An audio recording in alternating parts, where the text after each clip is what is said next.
Hello and welcome to Rewildology, the show that explores conservation, travel, and rewilding the planet.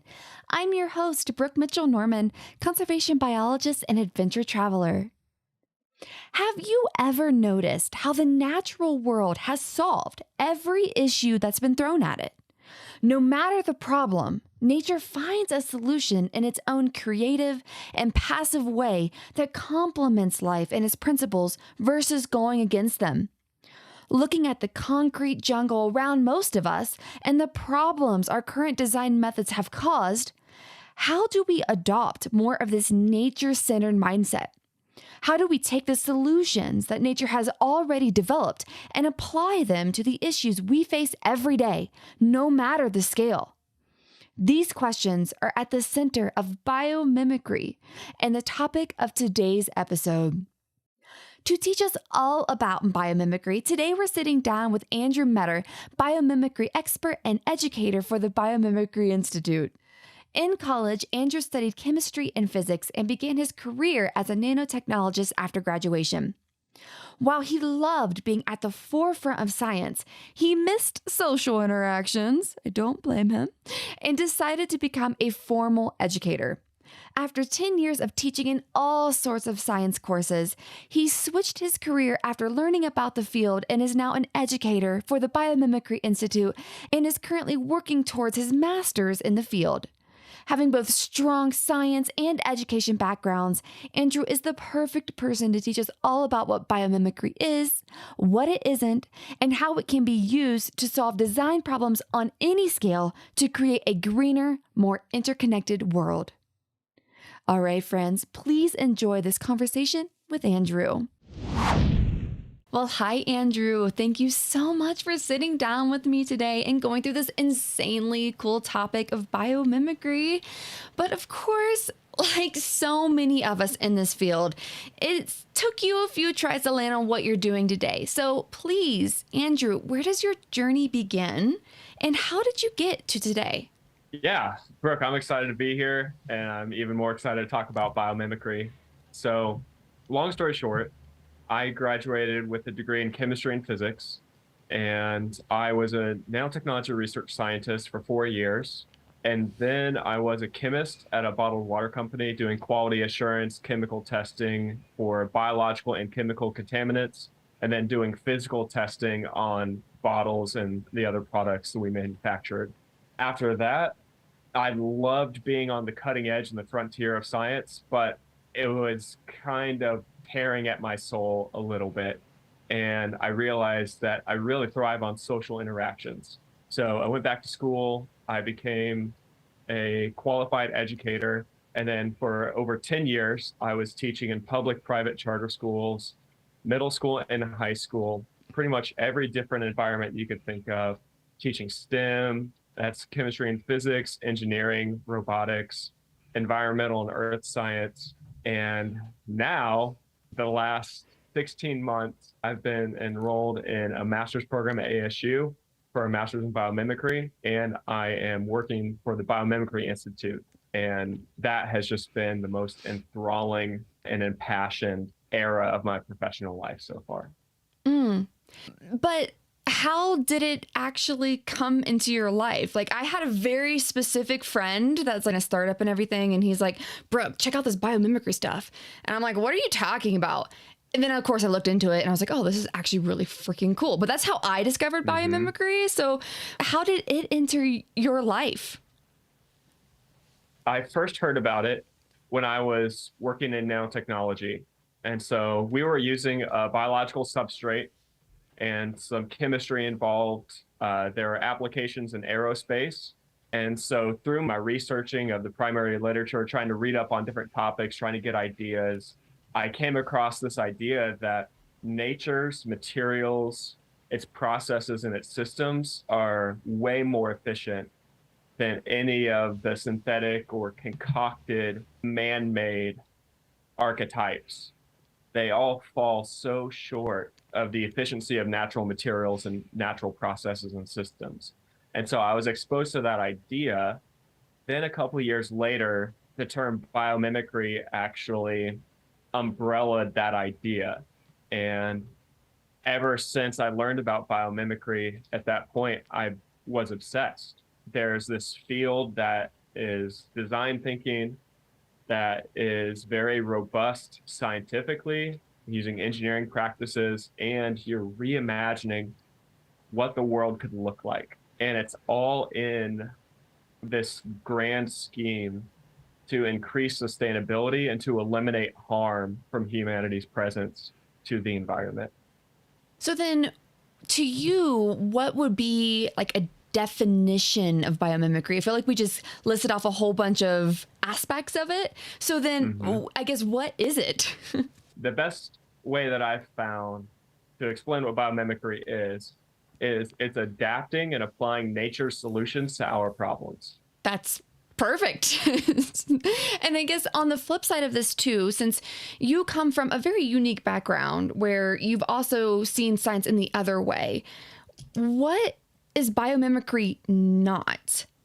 I'd imagine that this field is often confused with other terms or ideas. So what isn't biomimicry?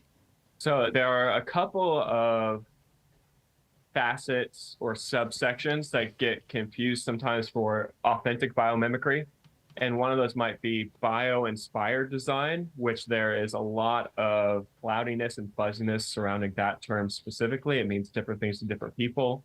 Some people use that interchangeably with biomimicry, but let me add a little bit to the definition of biomimicry. For biomimicry to be authentic, for it to be genuine and real, there are three components. So there's the emulate, that's the applying nature solutions to our problems.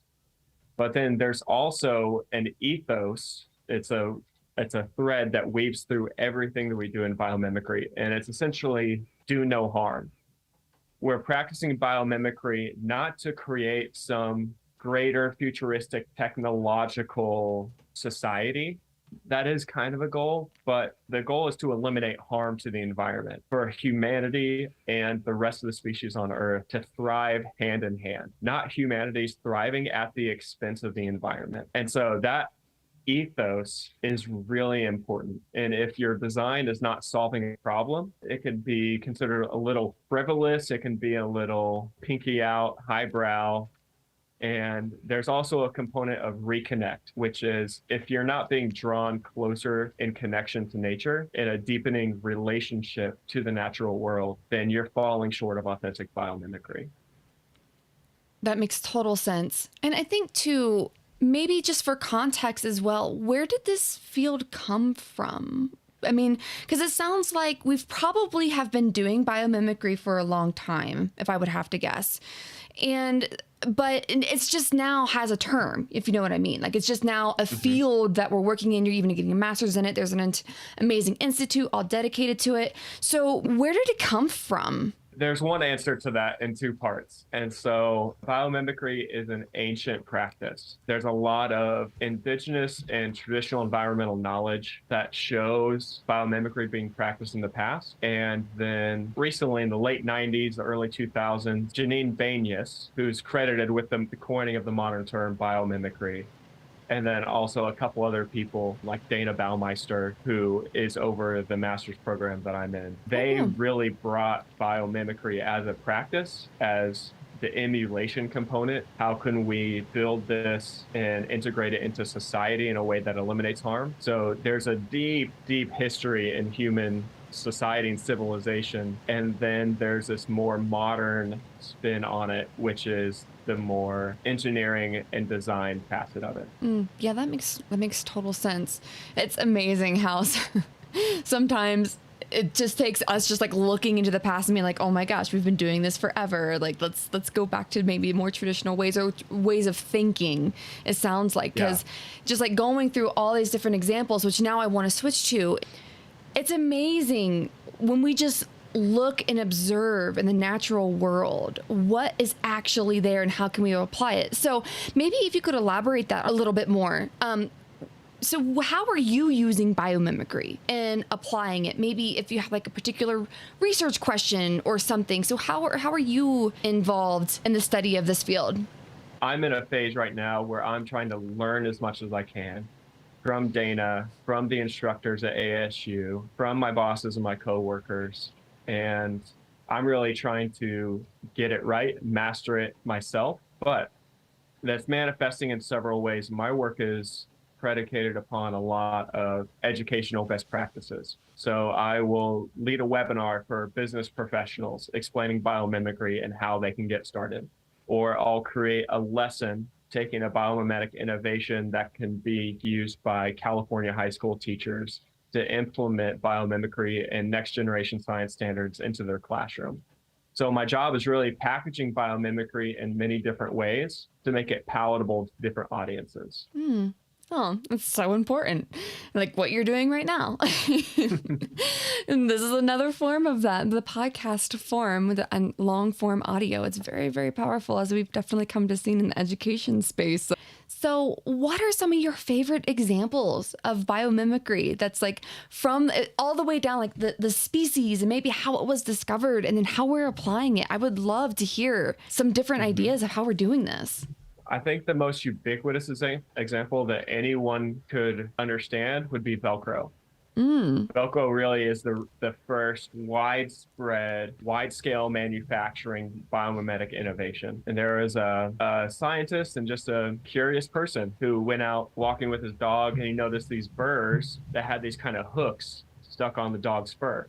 And he was initially annoyed by it because he had to clean them off. Then there's a mess when he got home. But he put them under a microscope and he noticed this hooking structure. And so that specific form, so he was copying the shape, the form of this plant strategy to spread its seeds. And one thing I would say is we can look to nature and we can learn from nature. We can learn a lot of things. I think some of the most exciting lessons from nature are simple physics and chemistry lessons. And so one of my favorite examples with birds is the Shinkansen bullet train. So there was this bullet train in Japan that was entering tunnels, and because it was traveling at high speeds, pressure waves in the air were building up on the nose. And then when the tunnel inevitably ended, the pressure waves would expand, it would create a sonic boom, and it was very disruptive to the communities and to the animals that were nearby too. The lead engineer happened to be a bird watcher, and he thought back, and as he was watching a kingfisher has a beak that slips into the water nearly without splashing, and it's able to catch fish. And he saw that and he thought, okay, so this is entering without creating waves. So how can our train enter a tunnel without creating waves? And this is also a really important lesson in biomimicry that I like to explain. It's not just copying and pasting a beak onto the front of a train. That still falls short of learning from nature, because in doing that, you've not understood the physical principles of why the beak accomplishes its function. So what they did was they performed hydraulic studies, aerodynamics studies on the beak to figure out how is the kingfisher doing this? How can we take this lesson instead of just the shape, and how can we apply it to our train situation? And so when they did that, it saved 13% more electricity, travel times got cut down. There were all these residual side effects for sustainability that were good for business too, because they took the time to notice this amazing animal. Oh, that's wonderful. Do you have any more examples that you love to share? I could listen to these all day. Do you have any more? I would say one more strategic example is a company called New Iridium. And because of my chemistry background, I'm very passionate about green chemistry. And even from going through a chemistry program, that was never a consideration in the classes that I took that were required for my degree. It was never end of life considerations for the chemicals we're using. It's always, kind of, how can you be a good little industrial chemist and not rock the boat? And obviously I'm adding a little bit of narrative there. However, that's true to my experience and how it felt. And so New Iridium is this company that's inspired by the way that plants are able to photosynthesize. So they're converting solar energy into chemical or food energy. And they've created photocatalysts. So photocatalysts catalyze reactions by absorbing light energy. And why this is so important, especially in green and sustainable chemistry, is because there's a saying called heat, beat, and treat. So We heat things to outrageously unnatural temperatures to conduct reactions. We beat them together, harsh collisions that aren't found in nature. Nature uses enzyme-like reactions, which are very complementary. They fit together by shape. They're not just kind of figure-8 demolition derby crashing the molecules together to make the reaction happen, and then treating them with harmful synthetic chemicals to accomplish a purpose. So new Iridium was inspired by how plants are able to leverage energy from the sun to photosynthesize, to go through their photosystems. And if you ever go outside and you touch a plant, it might be warm, but it's not going to burn you like many of our industrial chemical vats that exist in the chemical industry would. And so that's a really great innovation. It's a little more specific and requires a little bit more knowledge of science than just saying we put a beak on a train. But it's nonetheless very important for the future of humanity for us to be able to leverage natural energies without heating, feeding, and treating and inputting all this excess energy, which is often tied to fossil fuels that's releasing stored carbon back into the atmosphere. And yeah, so they've created these proprietary catalysts that absorb energy from sunlight, and then that catalyzes the reaction. That's incredible.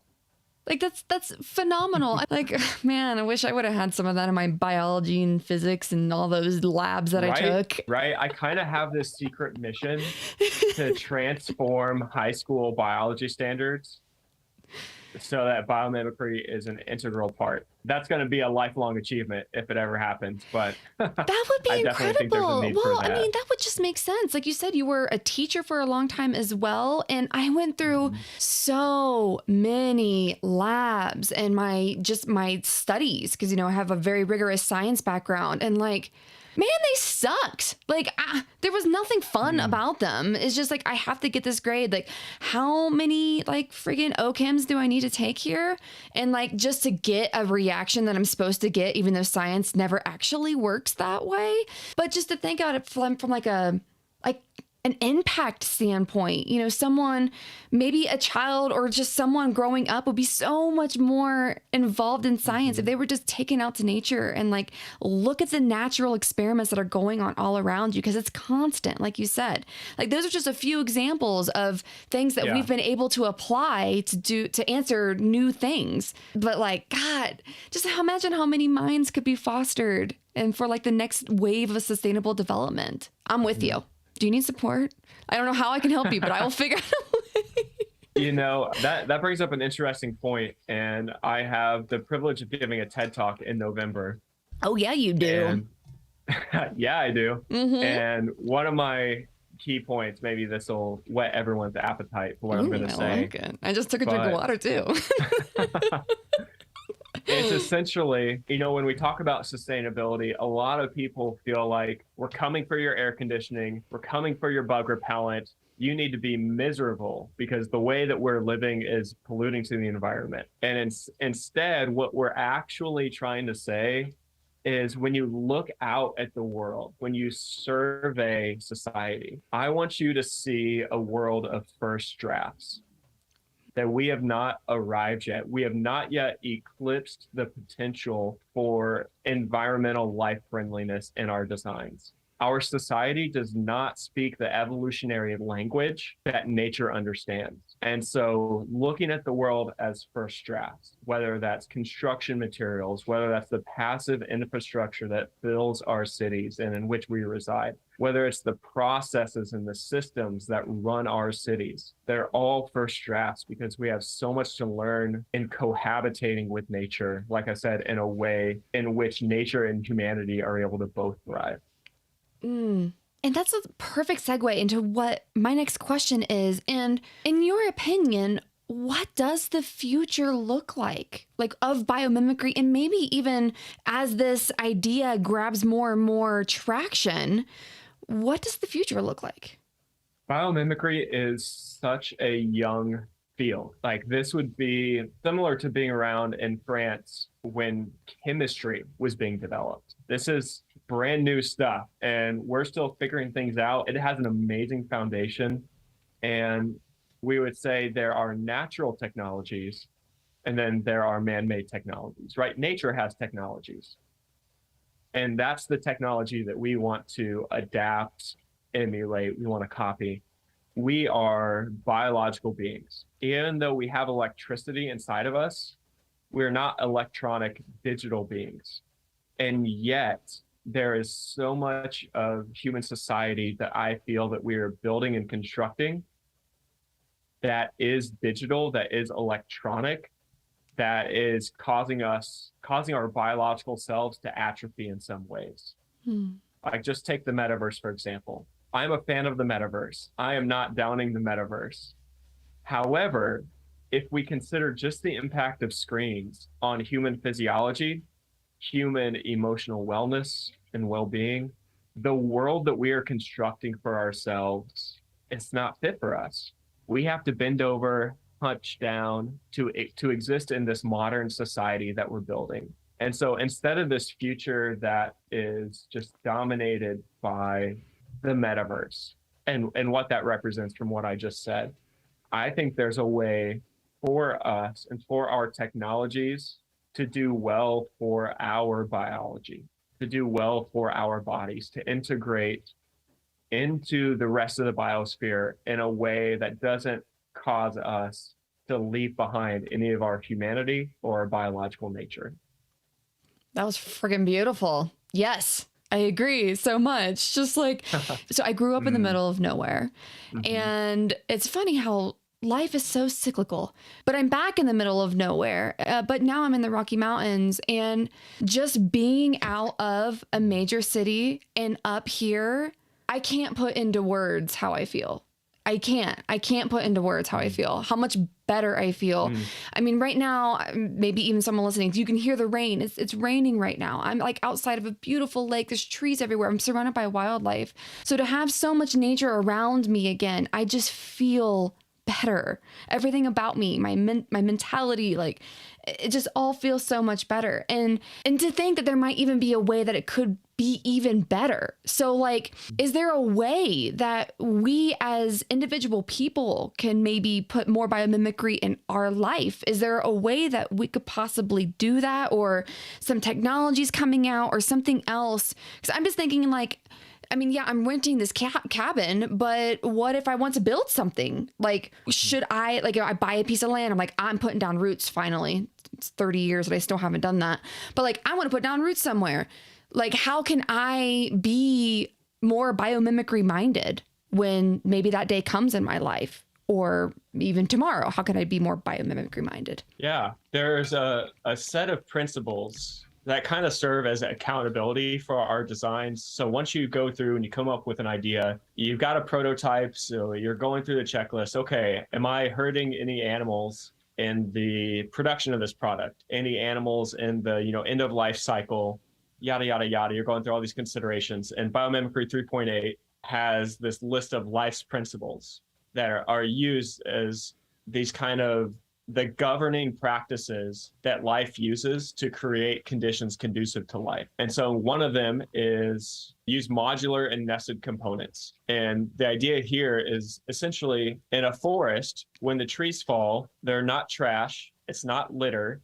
The trees are not polluting the forest. And there are these widespread chemicals or these modular nested components that can be repurposed and reused somewhere else in the ecosystem. So there are atoms in the leaves. They get broken down from animals, trampling on them. But then there's also detritivores. There are decomposers who are able to break that down and reuse it. So it's not trash, it's not waste. And so thinking of things in that way, looking at how life actually does that through life's principles can be a really easy way. It makes me think of a low-hanging example would be like a Frank Lloyd Wright house. When Frank Lloyd Wright was designing a house, he was considering the environment in which the house was being built. Everything from where is the sun going to be at different parts of the day, morning, breakfast nook versus in the evening when you're reading in the living room. What are the air channel pathways so you can passively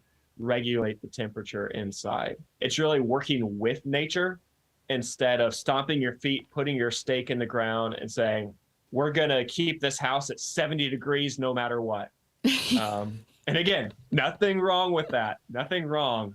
But in our next draft of human society, we need to consider all of these life's principles. Like, imagine a world where you order something from Amazon, there's plastic wrap around it, and you can just slap that on the wall and it adds insulation to your wall, or it fortifies that wall. It's something that had one purpose and it can be repurposed and functional in the next phase of its life. Wow. So moving beyond just like recycling, like this is like next level beyond that is kind of what I'm hearing. Yeah. It's like recycling 5.0, maybe. Yeah. And we're still at 1.0, but we're working towards the 5.0. Yeah, because I just think about that all the time. Like when it is finally time for me to sit down, there really is a movement in like home building and just to be more green and like more with the environment, especially in these more wild places. And unfortunately now that still seems to be pretty out of reach for most of us that make a normal amount of money. So hopefully that'll change as more of our consumer base keeps asking for these kinds of things. And I think since you're just so in the field, maybe now, or I guess back to the future question, where does biomimicry have the most potential, you feel like?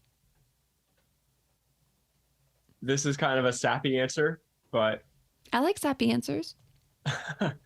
For me, biomimicry has had the most potential in my spirit, in my heart. I had an animal encounter in nature, and it made me realize my whole life, I feel like I've been so insulated from nature to the extent that I felt like an outsider. I felt like a stranger. I felt like I was trespassing anytime I went outside because of how comfortable I was in the built environment. And some people might not understand why I'm tearing up and I'm crying about this, but that was such a fundamental shift in my life to go from realizing, oh, I have like no connection to nature, to now exploring and rebuilding that connection and not just rebuilding it, but actually feeling, experiencing benefits from that connection. It's why I think biomimicry is the greatest thing since sliced bread, because the scientific method has an impact on your ego and has an impact on your pride. But biomimicry has had a profound impact on my spirit, my heart. It's drawn me back into nature and into connection with the rest of the natural world. So that would be my sappy answer. Oh, that was beautiful. Oh, thank you, Andrew, for sharing that. Like, I feel like most of us in our career has had a similar moment. And I know I have. Mine had a lot of F-bombs involved, but I've definitely been there too. Thanks so much for sharing that. And as you were saying that and this encounter that you had with this special animal, I can't wait for more of those. Like, just think of just that's how we used to live. Honestly, like it wasn't until like the last 100, 200 years that we've been so disconnected, so insulated. And now look how many problems we have in our society in every way, shape, and form, from our development, our cities. Like I said, just my personal well-being just from moving. I've been only here a week, and like how different I feel being outside of the city. And just think if everybody had that experience, or just the ability to just go observe nature for a while, just for fun, like just because, and just to see what happens. That's when all these great, breakthroughs happen. Just like you said, like Velcro. Holy crap, that's so freaking cool. And like an earlier episode that I had done on biomimicry, which we actually connected over, which is so wonderful. There was this amazing example of this mall, literally a shopping mall in Africa that is designed off of a termite mound. That's incredible. What? Like, that's so incredible. And just think if every single building was just designed like that, and then like going and seeing a termite mound, or, you know, a similar version here in North America or South America or anywhere else in the world. So yeah, I'm really excited to see where this field goes. Like, because it's still so new. Like you said, it is still so new. And I want to stay on you for a while. So this question is completely different, but really fun. So we've been on like Instagram friends now for a while, and you seem to be really good at balancing work and fun. I don't know how you do it, but you seem to be really good. How do you do that? Like, honestly, for those of us that I don't know why I need to get better at like having fun. And you seem to be a pro at it, but you're also like, you're working on your master's, you work for the Biomimicry Institute, like you're doing a million things and yet you still have a lot of fun. How do you do that? For every single person listening who is not familiar with me. So yeah, I work for the Biomimicry Institute and their education team. I'm earning my master's in biomimicry right now online through Arizona State University. I'm a scuba diver. I volunteer dive at the Tennessee Aquarium. So I dive, clean the tanks, feed the animals. I'm an avid skateboarder. I do music production, make music, and I love getting outside. You know, there's lots of things that I'm interested in. I would say also, I just got added to the board for the Chattanooga Audubon Society. So I'm excited for that to make an impact positively for the birds in our area. I am very balanced in my left and right brain, and I'm also very administrative. And I guess kind of the attitude that I approach life with is I want to make time for the things that I love. And so I'm pretty regimented in my schedule. Like, I'll break my day down into like 10 or 15-minute chunks, just kind of in my head. Writing it all down would just take too much time away from other things. Right. But yeah, I make time for the things that I love and the things that I'm about. Yeah, I really appreciate that. Maybe just all of us just like, we need to get better at that. I mean, I know I do. I luckily now I officially have a teammate on the podcast, which helps a lot. But just being better about that. I mean, now that I'm up here and where I am, it's impossible to stay indoors. So I'm like, it's just by default, I'm getting more fun in. But I really respect that, because I feel like it's so easy in our field because we're all so passionate that like finding a way to make ourselves take a break intentionally and not feel guilty about it. And I feel like you're a perfect example of that. And so I doubt that, you know, like you said, very few people on here have met you before, so they might not realize how much fun you post of skateboarding and like all this other stuff. And I'm just like, holy shit, he's doing so much cool stuff. And here I am like on Rewildology's Instagram, just like doing whatever, you know? Yeah, exactly. So I was like this. Yeah. So I really want to take that time too, because, you know, you're coming on this podcast, you have like a TED Talk coming up, you have like all of these really cool things that you're doing, and yet you still have time to go to a skate park, and you still have time to dive, and you still have time to volunteer. Like, I feel like we all need to embrace more of that lifestyle, and you're a great example of that. So that's why I wanted to ask, like, how do you do that? Phoning for a friend and me. I will say this: you're getting the best version of myself right now, because maybe a couple years ago, far be it from me to throw shade at anyone, but people that would just like sit around and watch TV, I would be like, oh, I don't have time for that. I have all these things that I love and that I must do. And I'll tattle on myself. I've started watching a little bit of TV. Oh, that feels weird to say, but to intentionally relax. And, you know, I've started saying, I'm busy with many things that I love, and sometimes I'm busy with resting. That was perfect. I'm busy with resting. I think I need to print that and like put it somewhere in the cabin, like, you know, like this big, like a sign this big, like, I am busy resting. Brooke, you're done. You know how many times my husband has to be like, honey, it's 8 p.m. You've been up since like 5:30. I think it's time for you to stop. So, yeah. So no, you're a great example of that. You're a great example of also having a lot of fun and still getting shit done. Like that's like, I feel like sometimes we just have a hard time balancing that. So no, I really wanted to ask that. And so before we move on to my last questions that I absolutely love to ask, is there anything about biomimicry that I didn't ask you about? There's so much that could be said.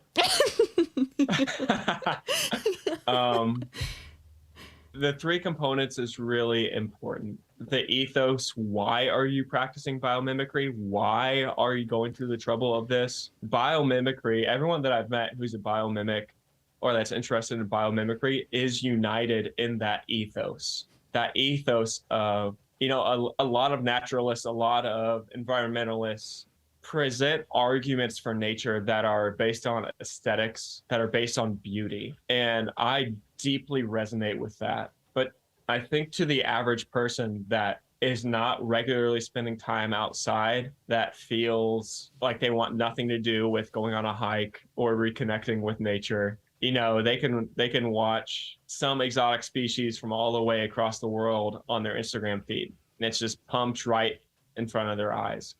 I think for those people, it takes something deeper than an aesthetics and beauty argument. And so then we get into, the ethos of biomimicry really then, in that light, is predicated upon human survival. For example, I just saw a post on social media, and I have to say, I don't know if this is true or not.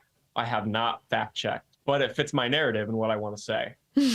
So I'll just share this because it's fresh in my mind, that bats are the only pollinators of agave. And why that's important for us who are over 21 years old in the United States, 18 years old or other ages everywhere in the world, is because agave is used to make tequila. And so if we can make connections between the natural world and the things that people love in society, in their everyday lives, if bats keep going away, no one's going to freely, in quotes, right, because bats aren't on payroll, pollinate agave and propagate that natural system that's working for free right now. And I fear that we are moving towards a future where we think that we can replace biological components with human interventions without experiencing significant drag, delays, and dysfunction. That was really powerful. And I completely agree with you. I think maybe another example that people might know more about is all of our bee populations are declining, and like how that has a direct impact on our agriculture. And it's like, putting two and two together, that our food supply is now becoming more unstable because we're losing our bees. Like, why can't we just pollinate everything like our bees do? So as another example of that, that is a biological thing that we have just relied on nature's natural processes to make our food. Well, I guess technically ever since we evolved on this planet, but then we started cultivating it. So that is a fantastic example. And more on an application side, maybe I just came up with this question. And so if you don't have an answer, that is A-okay, because I tend to do this. So you are in music and I'm a podcaster. So those are like similar-ish fields, obviously. Audio production. Yeah, exactly. Is there a way for me as a podcaster, and if another podcaster's listening, or maybe someone who produces audio in some way, is there a way for us to adopt more of a biomimicry mindset in some way, specifically to what we do? So there are the form, process, and then system level emulations of natural strategies. And there's also what I would call empirical and then metaphorical. So there are social innovations that can be extracted from animals. Going back to life's principles, I think looking at how you are conducting yourselves, considering, what are the ramifications. I would say, even if I purchase this microphone, this feels like, this is a weak example, but just going through it, it's like, if you're able to find, nope, I'm going to shut this down. This is not going anywhere. Okay. But no, actually, no, I'll continue on. So, like, for example, my microphone in this kit that I have now, it's with Focusrite, and they're leading the world on green audio production. Like, they're the only organization that I have partnered with, because, like, my Vocaster right here, it's made out of 85% recycled plastic. And they also do everything they can to keep their products going. And so, no, that was a great example. And yeah, and I'm now really close with them. I've even had their head of sustainability on the podcast to talk about that. So even something that seems so far away as music audio production, like how can that, how can that be a part of this narrative too? And they're trying to find a way to do that as one example. And so because they are, and of course I think more in that way too, they filled a niche for me, which that was green audio equipment. Like, because that's so important to me. And especially someone, I was a complete newbie. I didn't know where to freaking go to find a microphone, especially a green one. Are you serious? So yeah. No, that was a great example going down there. I just helped finish it a little bit, but yeah, yeah, go ahead. Oh, I was just going to say another point in this, we're talking about biomimicry. But there are many other sustainable approaches and practices that aren't biomimicry, but are helpful and that are necessary for us to push society forward. Like you said, recycling, that's not, you could say that, oh, that's copying, the circular economy of a forest. That's recycling. It feels a little bit like a stretch to me, but recycling materials is absolutely needed in our society. And I didn't know that about Focusrite. I have an 8-channel Focusrite preamp that I love using. Oh, and really? I love that you just shared that with me. Yeah. Andy Land episode, I'll look it up and send it to you. He's amazing. But yeah, no, he's like the head of sustainability. And so he's been working really hard on getting their products greener and greener and greener and greener and awesome and everything. But yeah, their Vocaster one is specifically for podcasters, and it's their first it couldn't be 100%. He explains like the whole reason why, but like they're trying to get everything as much as possible. So, oh, how cool. We're like Focusrite friends. And we didn't even know that. They're going to be so happy that we're talking about them. I can't wait to tell Dan. So I'll make sure I tell him. But okay. So continuing on this path, if there was one specific piece of advice that you could tell all of us listening, what would that be? I would say this, and I'm saying this because it's spoken to me the most. It feels like there is a lot of pressure put on individuals to solve the sustainability crisis. And what we need to understand as individuals and consumers and people who are outside of boardrooms, we're not necessarily involved in the conversations of multi-million-dollar companies who are making decisions about the products that they're going to manufacture and the materials in the supply chain that they're going to use. I would say do everything that you can to live sustainably, and also understand, I think this is from 2017, that there are 100 global or national companies that are responsible for 70% of the emissions on Earth. 100 companies are responsible for 70% of the emissions for carbon dioxide into the atmosphere and other fossil fuels. And so I think as people who are invested in the future of the Earth, the human species, and every other species, we need to go easier on ourselves, because there are other people that have a much higher burden than we do as individuals to change the trajectory here. So be good to yourself, and maybe find ways to leverage your economic and social power, however that may manifest in your life. Yeah. I mean, the dollar's king. And if enough consumers say, we want this, well, those big businesses will listen. So slowly but surely. Like, for example, wasn't it Rivian? Where I think Amazon was partnering with Rivian, I'm pretty sure, to have the electric truck company. Yeah. There's actually Rivians around here. I've been obsessed with Rivian for a while. I've been following them a lot. And in Colorado, everyone's super outdoorsy. And so there's actually one right up the road right now. And I kind of want to be super creepy and just go scope out their truck like real bad. Because I'm obsessed with trucks. I've always been, but I'm like now like a green person. And so like I can't get one anymore. But a Rivian though, I can justify that, or a new Ford Lightning or something like that.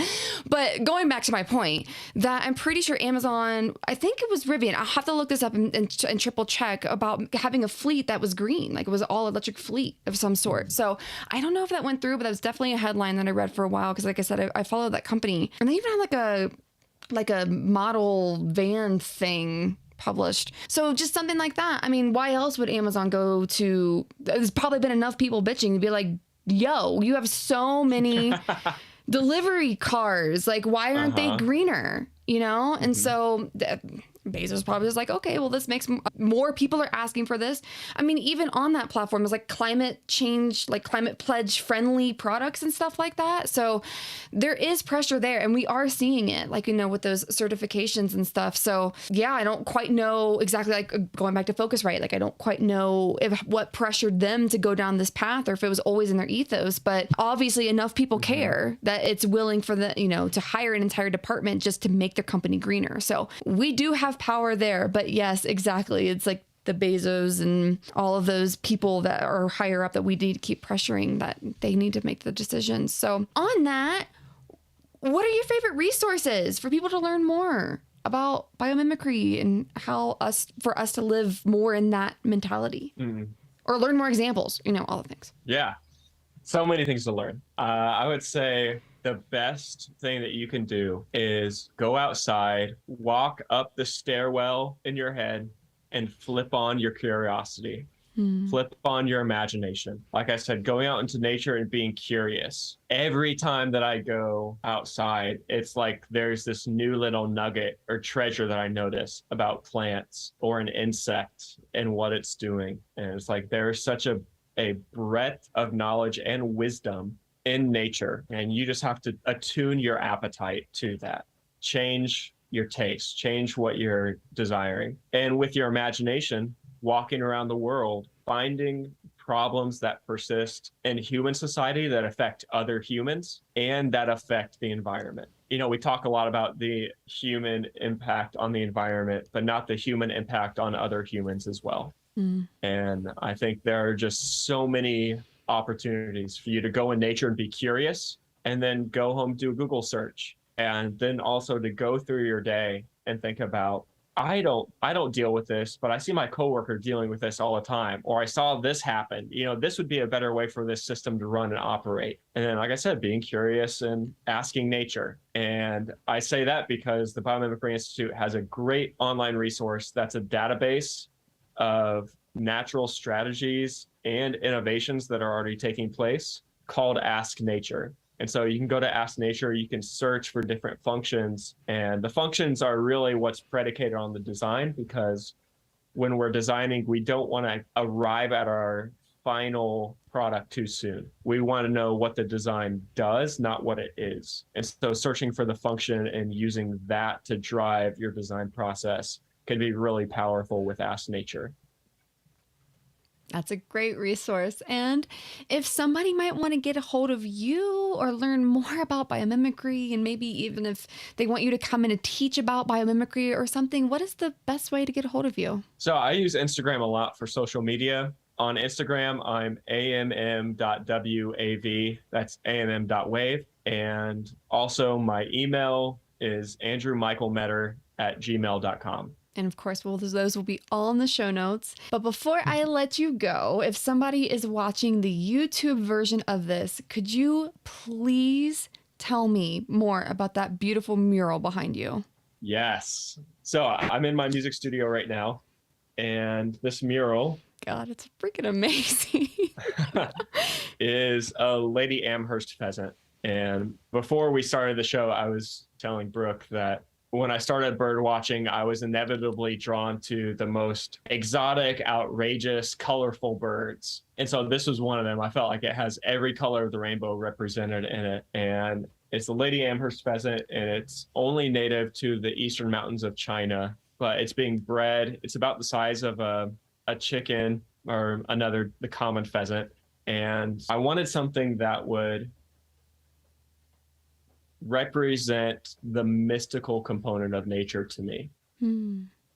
And so when I'm in the studio creating, like recording bass, writing trumpet lines, writing a song with someone, I wanted something that was beautiful and aesthetic and also filled with whimsy, something that was beautiful and didn't feel the need to be succinctly explained, but whose edges were a little bit blurry and it could kind of be whatever you needed it to be on the day-to-day.